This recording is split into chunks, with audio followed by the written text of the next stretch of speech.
ವಿಧಾನಸಭೆಯಲ್ಲೇ ಇಂದು ಕೂಡ ನಾಗೇಂದ್ರ ವಜಾಕ್ಕೆ ಆಗ್ರಹ ಮಾಡಿವೆ ವಿಪಕ್ಷಗಳು. ವಿಧಾನಸಭೆಯಲ್ಲಿ ಇಂದು ಕೂಡ ನಾಗೇಂದ್ರ ವಜಾಕ್ಕೆ ಆಗ್ರಹ ಮಾಡಿದೆ. ನಾಗೇಂದ್ರ ವಜಾಗೊಳಿಸುವಂತೆ ವಿಪಕ್ಷಗಳು ಘೋಷಣೆಯನ್ನ ಕೂಗಿದೆ. ಸದ್ದು ಗದ್ದಲಗಳ ನಡುವೆಯೇ ವಿಧೇಯಕಗಳ ಪರ್ಯಾಲೋಚನೆ ಕೂಡ ನಡೆಯಿತು. ಕರ್ನಾಟಕ ಅಪಾರ್ಟ್ಮೆಂಟ್ ವಿಧೇಯಕ ಪರ್ಯಾಲೋಚನೆ ನಡೆಯಿತು. ವಿಧಾನಸಭೆಯ ಕಲಾಪ ಸೋಮವಾರಕ್ಕೆ ಮುಂದೂಡಿಕೆ ಮಾಡಲಾಗಿದೆ. ಸಚಿವ ನಾಗೇಂದ್ರ ಅವರನ್ನ ಈ ಕೂಡಲೇ ಸಚಿವ ಸ್ಥಾನದಿಂದ ವಜಾ ಮಾಡುವಂತೆ ವಿಪಕ್ಷಗಳು ಆಗ್ರಹವನ್ನ ಕೂಡ ಮಾಡಿದ್ವು. ಈ ಕುರಿತಂತೆ ಗಾಂಧಿ ವಾಲ್ಮೀಕಿ ಪ್ರತಿಮೆಯ ಎದುರು ಪ್ರತಿಭಟನೆಯನ್ನ ಕೂಡ ಮಾಡಿದ್ವು. ಅಂದ್ರೆ ಬಿಜೆಪಿ ಮತ್ತು ಜೆಡಿಎಸ್ ನಾಯಕರು. ಈ ಕುರಿತಂತೆ ಬಿವೈ ವಿಜೇಂದ್ರ ಅವರು ಕೂಡ ಕಿಡಿಕಾರಿದ್ರು. ಅಶೋಕ್ ಅವರು ಕೂಡ ಮಾತನಾಡಿದ್ರು. ಅದರಂತೆ ನೋಡಿ, ಕಾಂಗ್ರೆಸ್ಗೆ ಟಕ್ಕರ್ ಕೂಡ ಕೊಟ್ಟಿರುವಂಥದ್ದು ಬಿಜೆಪಿ ನಾಯಕರು ಹಾಗೆ ಜೆಡಿಎಸ್ ನಾಯಕರು. ಇದೇ ಸಂದರ್ಭದಲ್ಲಿ ನಾಗೇಂದ್ರ ಅವರನ್ನ ವಜಾಗೊಳಿಸುವಂತೆ ವಿಪಕ್ಷಗಳು ಘೋಷಣೆಯನ್ನ ಕೂಡ ಕೂಗಿದ್ವು.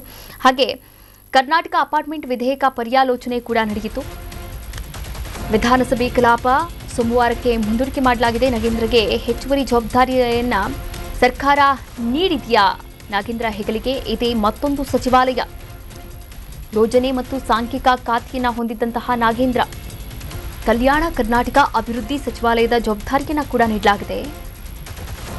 2025ರಲ್ಲಿ ರಚನೆಯಾಗಿರ್ತಕ್ಕಂಥ ಅಭಿವೃದ್ಧಿ ಸಚಿವಾಲಯ ಪರಿಷತ್ನಲ್ಲಿ ಲಿಖಿತ ಉತ್ತರವನ್ನ ನೀಡಿರ್ತಕ್ಕಂಥ ನಾಗೇಂದ್ರ ಶಶಿಲ್ ನಮೋಶಿ ಪ್ರಶ್ನೆಗೆ ಲಿಖಿತ ಉತ್ತರವನ್ನ ಕೂಡ ನೀಡಿದ್ದಾರೆ.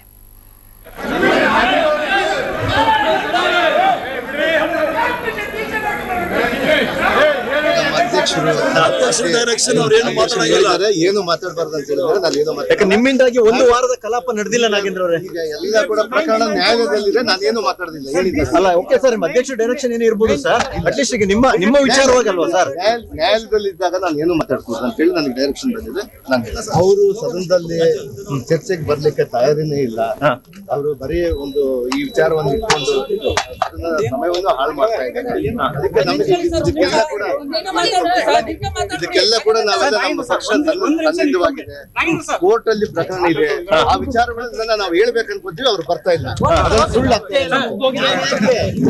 ನಾನು ಒಬ್ಬ ದಲಿತ ಅಂತ ಹೇಳಿದೆ. ಮುಖ್ಯಮಂತ್ರಿಗಳೆಲ್ಲ ಸುಮಾರು 126 ಗಂಭೀರ